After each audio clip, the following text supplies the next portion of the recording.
Hello everyone, I am Tacit and I'm going to be going over the Gems of War Ogres and Oubliettes event in which the Ghost Ogre is added to the game. So this week we are finally getting the version 8.0 update. It should be hitting tomorrow around the time that we normally stream, 8 p.m. Eastern Standard Time or so. Yeah, with it, we'll be getting a few things. I've kind of gone over it like a billion times during streams, but I haven't really mentioned much about it in any video yet. So very briefly, I just kind of want to touch on it, though we will go over it more comprehensively probably this Wednesday. But anyways, we're going to be getting 10 new Immortal Troops. Immortal Troops, you can only use one per team. They're going to be associated to each one of the PvP areas, like how you have the central, and then the 3 inner ring, and the 6 outer ring. That's what these 10 will be associated to when they first come out. They have a bunch of various abilities that all are based around true damage, as well as being immune to basically everything, similar to things like Enraged Carandera. And since you can only have one per team, be interesting to see exactly how we can end up building around some of these, as they aren't 6 color, they only use 3. So they will be a little bit more limited, but also decently powerful. They are strong the second you get them as a level 20 mythic. So just the second you get a copy of them, boom, you already basically have a maxed out mythic. They have all their traits by, I believe, their 4th level, as well as their weapon and pet that they come with by around their 7th level or so. So you have a good majority of their benefits by about level 7, level 8 out of their 30 levels. Getting all the way to level 30 seems like it might be a little pay to win, though most of the benefits that you get along the way won't really be that big of a difference to it. You gain most of the benefits by around level 7 or so. So overall, seems like it should be fine. As far as balance is concerned, they'll have a season pass for it, as it feels like we've been getting a billion of lately. 33% of the rewards will be available for free. The other 66% will be paid. However, keep in mind that most of these rewards, if not all of them, seem to just be extra currencies. More so, nothing really particularly unique. You should still be able to get the Immortal, I do believe, from just the free side. Hopefully, fingers crossed, as there will be one Immortal associated to each one of the new seasons. So every single time we have a new PvP season, at reset time, once we go into Season 1, there'll be a new Immortal that gets associated with it, and it'll be easier to get it through the pass itself. And then it'll be in the drop table after the fact. Aside from that, anything else to really mention here? But yeah, it's mostly just the Immortal Troops, which should make PvP a little bit easier. Bunch of changes to the overall PvP. Oh yeah, there's something else not mentioned here because this isn't the patch notes thing. But we're also getting those burning chests, which will have a bunch of VP token things that you can either claim immediately for their full value or have the VP go to the next season for about 10% of their value, though you're probably going to be using them immediately. What else is in there? The burning chests mostly just have burning marks and getting the copies of the guys, which are the main things that you're really looking for in them. But basically just a new chest system that's associated around the new Immortal Troops, with the main patch basically just being these Immortal Troops. Anyways, we'll be able to go over a little bit more comprehensively this Wednesday once everything is actually in-game, so it'll be a little bit easier to show it. Though do keep in mind, even though the patch is coming this Wednesday, it won't fully be initialized until next week's Monday. So next week's Monday is technically 8.0, even though the patch is tomorrow. Anyways, into our regularly scheduled stuff, we have ourselves the Ghost Ogre. As far as he's concerned, he is pretty underwhelming. So far, all Ghost Gem mechanics this season have been pretty underwhelming, but hopefully we'll get something that can kind of put things together. As far as this guy, he deals a bunch of damage to an enemy and then explodes 1 to 4 Ghost Gems. There are currently so few situations where you're really going to be able to get much value from this, and the amount of variable that this is, you're better off just getting a better mana accumulator. I don't really see any case that you'd really use this. You can do Bork for 1 lower mana cost and basically get infinite mana compared to this, and it also has a better 50% mana start path. Though I guess this technically can be 50% mana starter off a Titan. However, it'll only have 6 out of its 7 that will still need, whereas Bork will only need 6. So basically 1 lower mana cost with the Bork. Aside from that, he does have this unique trait that a lot of things have been getting related to this season. That they have a 50% chance to create a Ghost Gem when his turn begins. But this doesn't really do much. It doesn't really help you get any alignment. It's just simply for getting a little bit extra souls and for the Ghost Gem boost ratios. But as it currently stands, there isn't really a proper Ghost boost ratio team that can viably end up utilizing it all. As far as the chest drop table is concerned, it is associated to that of Broken Spire, which, now that I think about it, if Broken Spire hasn't already been 20 starred, or 30 starable, it probably is by now, with all the things that now exist here. Though, of course, you do need to go and get it all the way to the other levels here. So if you happen to have some brown deed books that you want to use on it, actually, I could right now if I really wanted to. Go max it out, though. What's that? Is it for HP? Nah, it's not worth it. Honestly, I feel like HP, out of any kingdom upgrade, is probably the worst to go for. Magic, obviously, being the absolute best. Then it's a toss-up between armor or attack, as they are both a damage-related one. Armor being used for Tesla, Rowan, stuff like that. Guard's Avatar, whereas attack is used for, you know, all skull-oriented teams. I feel like we're not really in a skull meta at the moment, but that could change at any time. Though it does seem like with the new Immortals that we're going to be getting, when you can use one per team and you can use them anywhere, it's not just PvP, even though they are stronger in PvP. They all have a true damage ability, it seems like. And while one of them does seem like it's going to be really strong and does have like her stun and the ability to do skulls, kind of like Keeper of Souls, but for Doom Skulls, I still feel like we're going to be in a casting meta even after these get added, as unlike the other Immortal Troops, the non-player owned version, they do not have 75% scroll and spell reduction, so you're not going to need like an Enraged Skull to bypass them. There is one that has like 50% scroll reduction, but it's not going to really change things. It's still going to be mostly a cast-oriented meta as it has been for quite a while now. So I don't really think we're going to be seeing a shift into skulls, meaning that you don't really need to prioritize attack kingdoms as much. So it's mostly it's mostly magic and armor kingdoms then, as far as kingdoms that really need your upgrade. But anyways, Broken Spire event key drop table. So things that are in drop table. Well, let's say first the things that are not in drop table. This includes things like, let me double check. I'm actually surprised it doesn't have some of the other troops that you normally wouldn't be able to get. But it seems like it's just the 4 faction troops and the wand, the Ace of Wands. But yeah, 4 faction troops, Ace of Wands. Ace of Wands is in the Vault Key drop table. We just had a Vault event weekend, it just ended. So if you want to open some of your Vault Keys and get that, you can. And the 4 faction troops are, of course, from their corresponding faction of, I forget their name. The faction of, I think it's Fire Rift. I still haven't found it here, but I'm pretty sure it's called Fire Rift. I will eventually find a troop here that is called Fire Rift. There it is. Yeah, there it is, Fire Rift. As well as the only troop you even need for the Pir faction. But anyways, so is it worth opening event keys this week? Oh, sorry, there is one other one. There is a 6-1 that's not in drop table. The Celestial Red Dragon here. He is not in drop table. So this guy, the Ace of Wands, and the 4 faction troops. Those 6. Everything else you see here, you can get in drop table. So overall, it's not really that worth it to spend event keys. I'd say it's pretty skippable. The mythics here can definitely help you for like the Underspire week if you want to end up running them. Most notably, probably Amarak with its Devour rate into Gem Spawn. But most of them aren't really a must-have. Infernus, still really well-rounded, covers pretty much everything. But it's been power crept by Zolgoth for the longest time as far as the best burner in the game. So you don't really use him for that anymore. This thing creates a bunch of burning gems per extra turn, which is basically red gems. And having 2 or 3 of these can be useful, but for the most part, you're not really going to bother event keying for it. If you're going to do that, you're going to save some diamonds for it in the super long term. And yeah, it just seems pretty skippable. There's some utility stuff here and there, but for the most part, as far as legends are concerned, you can get most of your value just from throwing shards to get your Magma Dragon, which could be a nice solid AoE option as you go through the game, while also having a really good storm, brown-red lava storm there. Shakra's okay, but there's already ways to do this with weapons and stuff, so there isn't really much of a need to do it with Shegra itself, when you could just use a hero weapon or something similar. There's also better skull spammers out there compared to Shegra these days. Gob Chomper for anti-goblin, but goblins aren't really too meta at the moment, though a good counter to them if you ever do encounter a pure goblin team in a mode where you can use Gob Chomper. But yeah, just a bunch of utility stuff. A lot of stuff in Broken Spire is kind of weak because it's the first kingdom you ever go into. Well, there are a few like good things, like this mana accumulator right here with Ogres and stuff, and Firebomb for that little bit of mana accumulation, which is really good for a couple of the events this week. Overall, just really skippable unless you're looking to get a certain star level, like 10 star, 20 star, whatever you're trying to reach milestone-wise. But otherwise, I would say pretty skippable week on the event key front.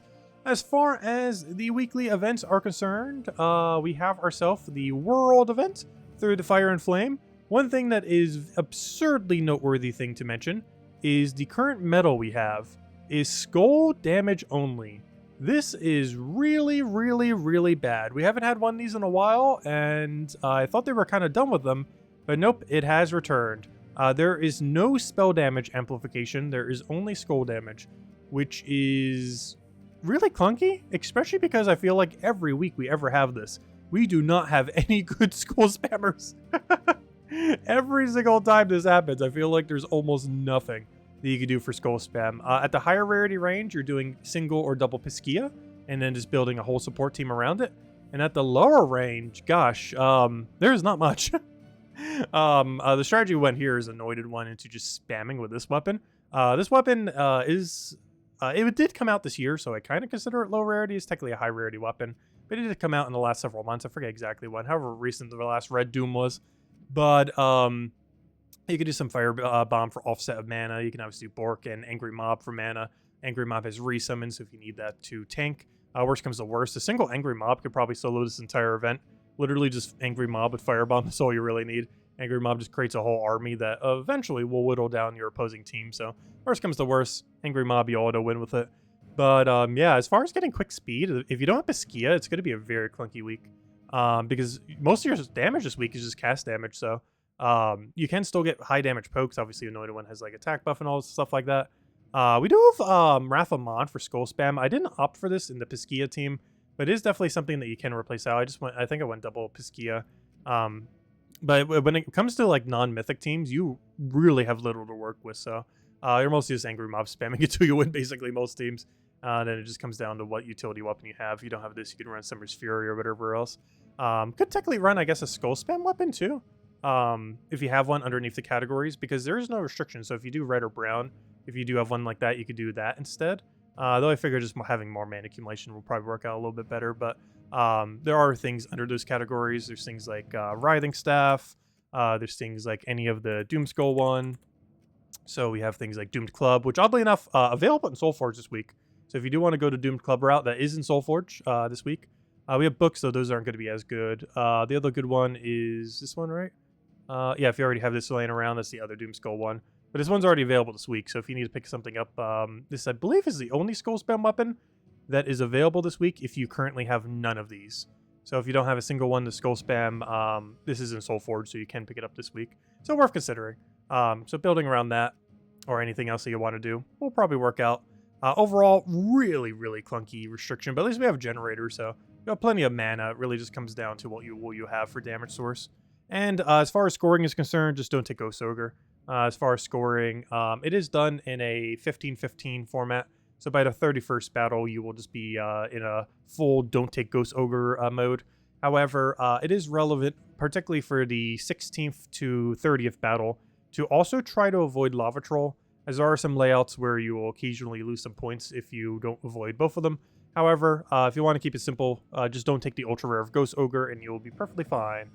Though also, if you can remember, try to not take Lava Troll unless you're forced to have to, as you will potentially lose some score by the 16 to 30 battles. But once you reach 31 plus, you will simply just never take Ghost Ogre until all your battles are Ghost Ogre, in which case you're just clicking the same spot over and over again.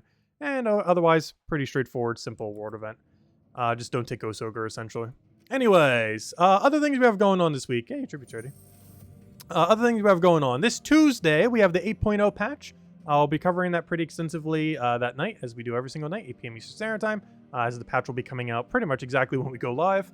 And we'll cover a video for it on Wednesday, more comprehensively going over the Immortal Troops. Hopefully we'll be able to see them in-game. If not, we'll just go over them through Terran's World, I guess. But hopefully we'll actually be able to see the unowned version of them in-game and kind of just look through them, see what they can do and everything.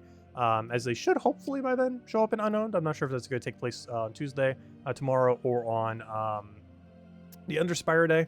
But I mean on the Underspire. I mean on the Monday reset day of next week when it actually gets reset. And we get into Season 1 of PvP, but I don't know. We'll find out as it happens. Anyways, things we have going on this week. Tuesday, faction event. This is for the Fire Rift. It is a brown-red restriction, and of course Fire Rift as far as the category. Wednesday, we have ourselves... there's one of the Broken Spire pets. I don't know which one, because I currently have a different pet here. Hey, when it does that. It doesn't auto-update to show your next thingy, but it was just one of the Broken Spire ones. Nothing really too important there. Thursday, we have ourselves the class event for the Warlord. Warlord, pretty underwhelming. Use it a little bit when you first start off, as it's generally your first hero class you get in the game. However, you normally switch to something better, like Titan hero class all the way in top right from Stormheim or something similar. So you don't really tend to use it for that often, unless you just kind of forget about it and just kind of set it for everything.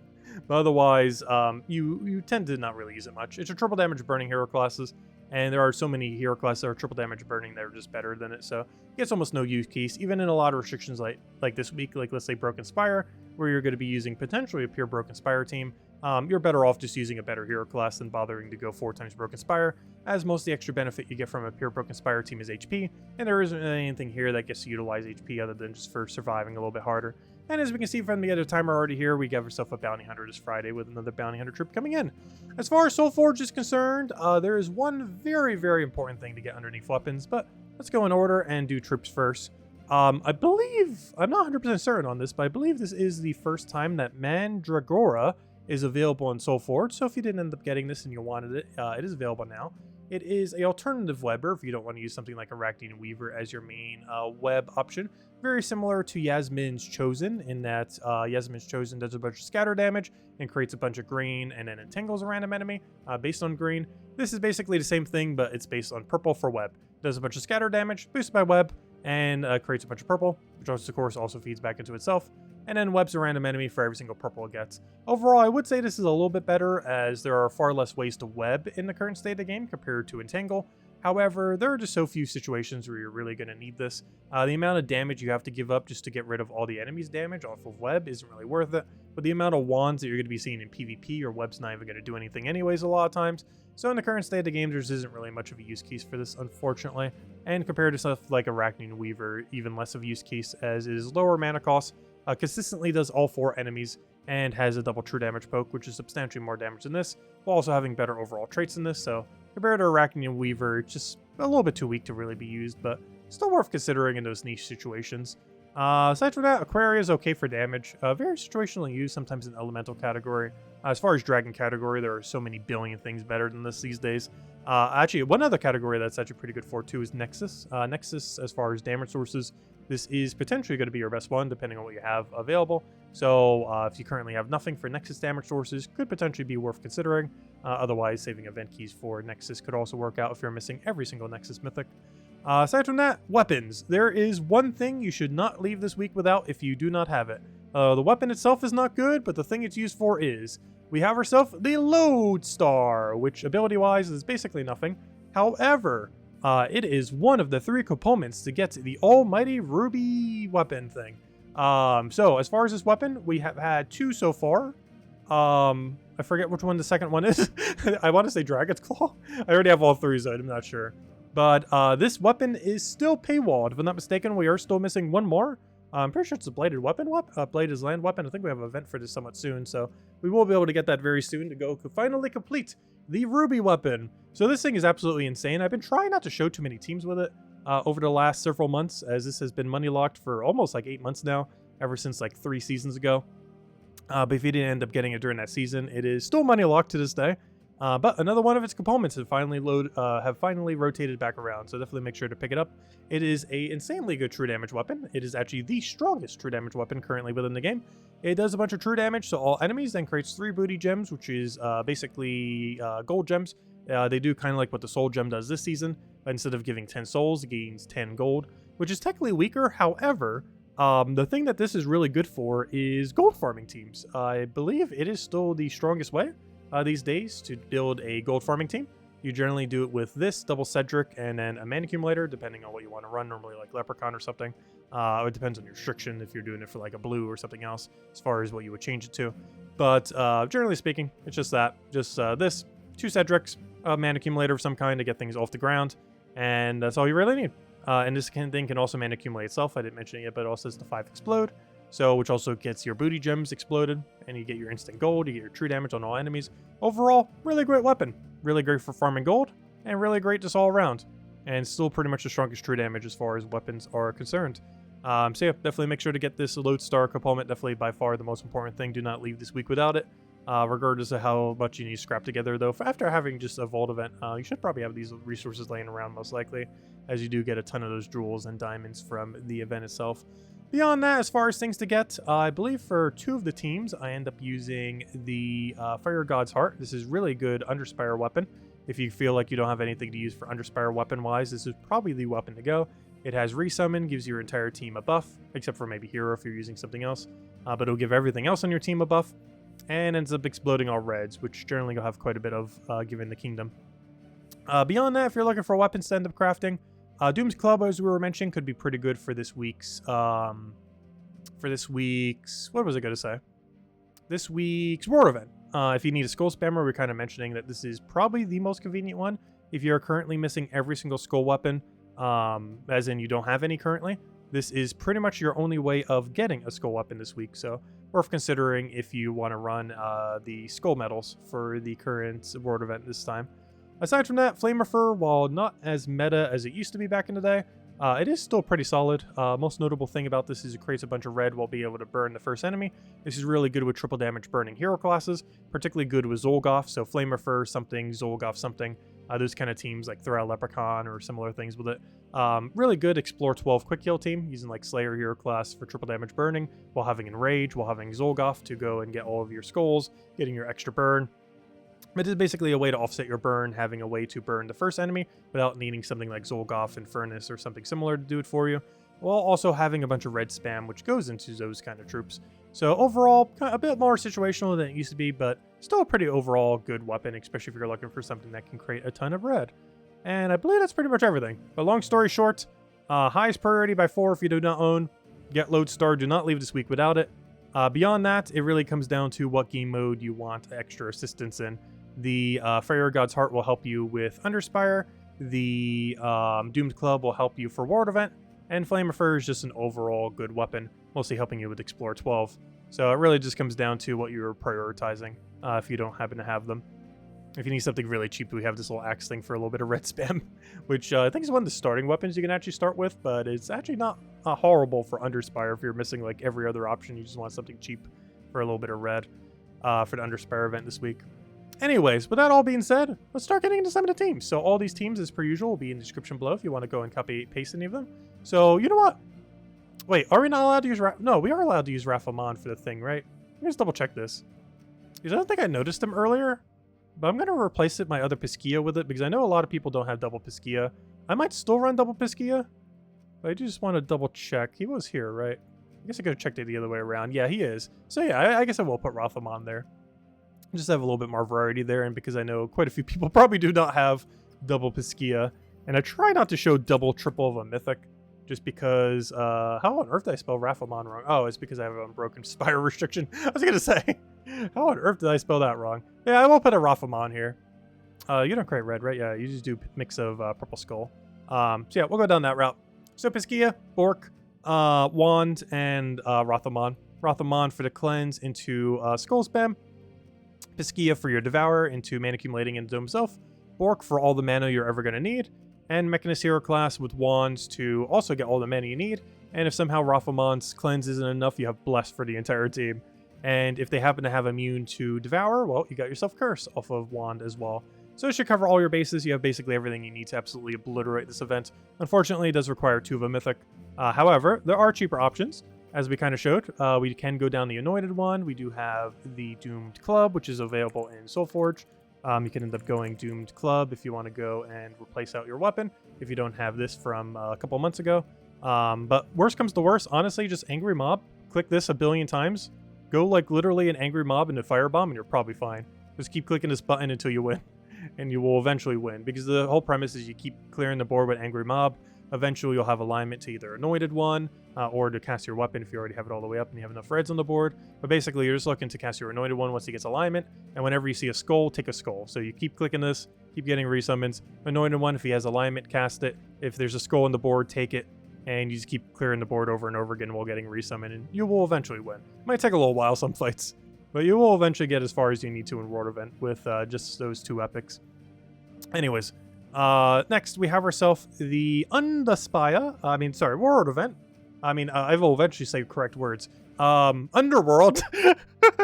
Gosh, too many game modes with different names. Anyways, as far as the the faction event for Fire Rift is concerned, we have ourselves the Ruby weapon. Obviously, this thing's still paywalled, but I figured I'd show it once because I feel like we never showed this weapon. But I figure since we have one of the components and we're getting closer and closer to this thing being available, yeah, I might as well show it onto a team. Obviously, if you don't have this, just run whatever you normally do with Triple Ember Claw. This has been quite a team recently. Obviously, Triple Ember Claw is basically Triple Takshaka, but budget.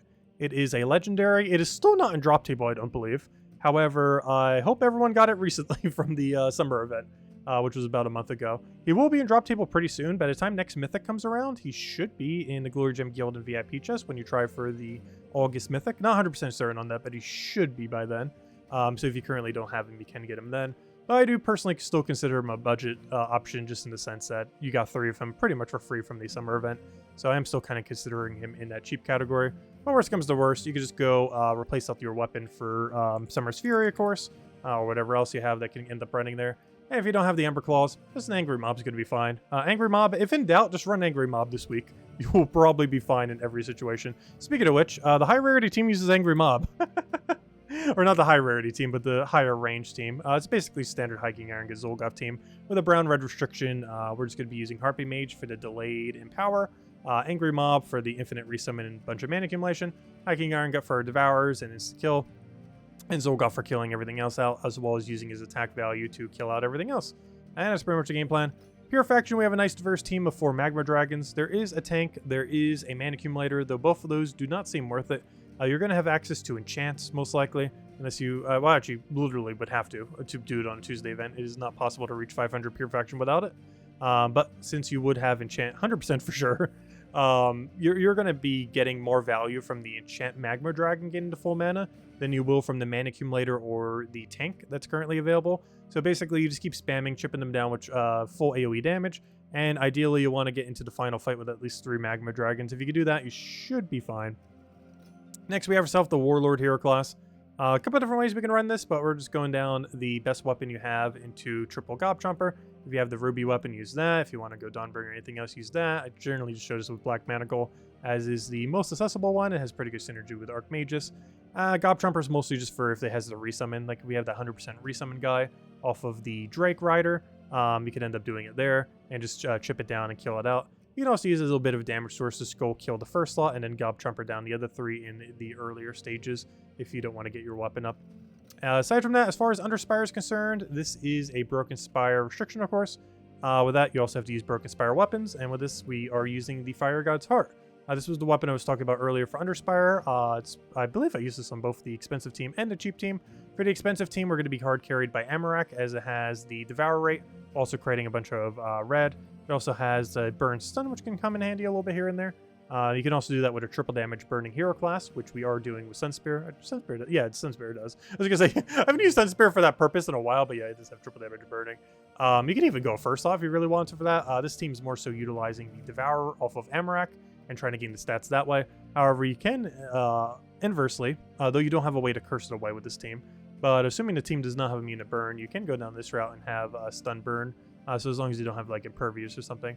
But I do believe it's a little bit safer due to the resummon on this weapon to go Amarak in first slot and try to use it for its Devour. And if it dies, it dies. You just get resummon off the weapon. Salamandra here, we're mostly just using for her red. However, you can replace this with Infernus if you so choose. Really comes down to preference. And we're doing Firebomb here to immediately die. I believe we do this strategy on both the teams. The whole purpose of this is to get a bunch of mana immediately. You do not get penalized for losing troops in Underspire, so you get it resummoned anyways off the weapon. So basically, this Firebomb will die. It'll give a bunch of mana to the other 3. Your weapon will then resummon last slot, and you will get a new troop there. And who knows, maybe it'll be a Infernus, a second Salamandria. Could even be an Amarak if you're missing one of these. Like, let's say you don't have a Salamandria or Infernus, but you do have an Amarak. Well, you might get one of those from your resummon there. With that being said, the same strategy is used for the lower rarity team. It is even more powerful on the low rarity team when you use your Firebomb to do this, because you can still summon legends and mythics you do not own off this weapon. So I highly advise getting this weapon if you need help with Underspire, as you can summon legends and mythics, most notably mythic. So you can summon the Amarak, you can summon Infernus, you can summon the Celestial Dragon. You could even use the Celestial Dragon. I didn't go for cast damage this time around. It is an option if you want to go use it.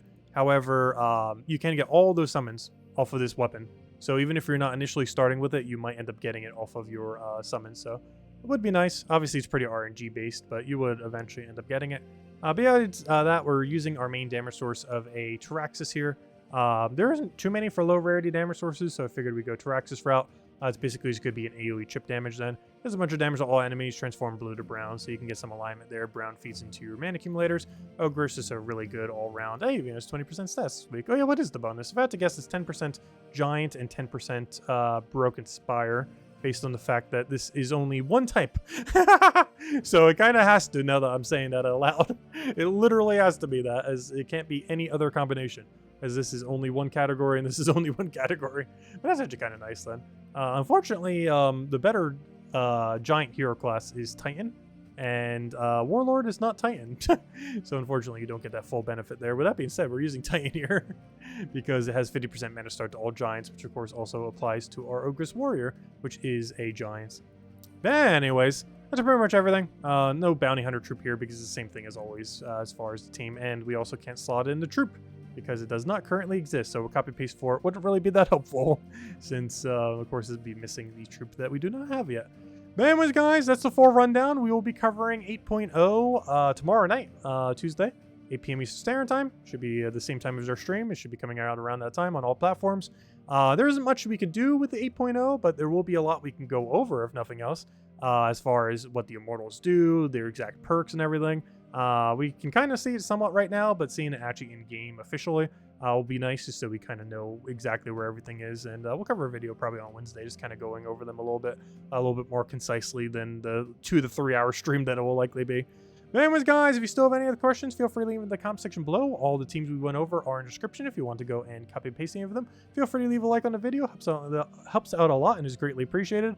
And I will be streaming, of course, tonight as well. And mostly just messing around probably with the really annoying world event. I absolutely hate when we have score restriction. Luckily, the high rarity team is pretty solid, but low rarity team, it'll get the job done, but I feel like it's going to be kind of slow. Not the slowest there's ever been, but it's just always clunkier running skull damage compared to spell skull or just spell damage, as those categories just have a lot more utility. And I feel like every single time we ever have a restriction like this, they never give us anything good to use. Like, where are all the good skull spammers? Like, yes, we have Raphamon and a few others, like, kind of scattered throughout. There's Doomed Club, stuff like that, but Writhing Staff, some of the other ones, but it just feels like every time we have an event like this, they never give us any of the good skull options, ever. It's kind of unfortunate. Like, the one time where it'd be like, oh yeah, we could actually go run all the skull teams. It's like, nope, you're not allowed to run skull teams. Well, you still can, but you're not allowed to run good skull teams. Because they give you almost no good skull options to run good skull teams with. But there's still stuff that can be used, if nothing else. But anything from this will just be a downgrade, unfortunately. But anyways, or I believe so, unless I'm missing something. There's probably something obvious. I feel like there's always, because I normally try to cover these within the first few hours or so and get them out and everything. I feel like there's always something really obvious I forget sometimes with the team building. But if you guys want to leave your own teams in the comment section below, always feel free to do so. As, of course, our teams sometimes scrap together a bit quickly sometimes for the video. Even a lot of times on streams, I'll even, kind of overhaul the team. Like, for example, I'm pretty sure for the this team, I probably will not be... Actually, I might actually run this now that I think about it. But you know what I'll be running instead? It's pretty obvious what we'll be running instead. I showed it with this because it'll be cheaper. Obviously, we're going to go Takshaka. If I could remember how on earth Takshaka is spelled. I should probably know. It is so meta. But obviously, if we actually run a team like this, we're going to be running triple Takshaka, not triple Emberclaw. Triple Emberclaw is mostly to make it cheaper. Yeah, I still show it with the Ruby weapon, but this was because I just kind of wanted to show it since it's in Soulforge this week. Or at least one of its 3 components. Anyways, guys, I'm kind of rambling at this point. I hope you all have a wonderful week. I'll catch you guys later, and I will see you guys in version 8.0 by the time I see you next. Well, maybe not, other than tonight, but soon. Soon, TM, tomorrow. Unless they delay it, though I don't think they are at this point, as they've done like 4 preview things in the last week on it. I'll catch you guys later. Bye, everyone. Thanks for watching.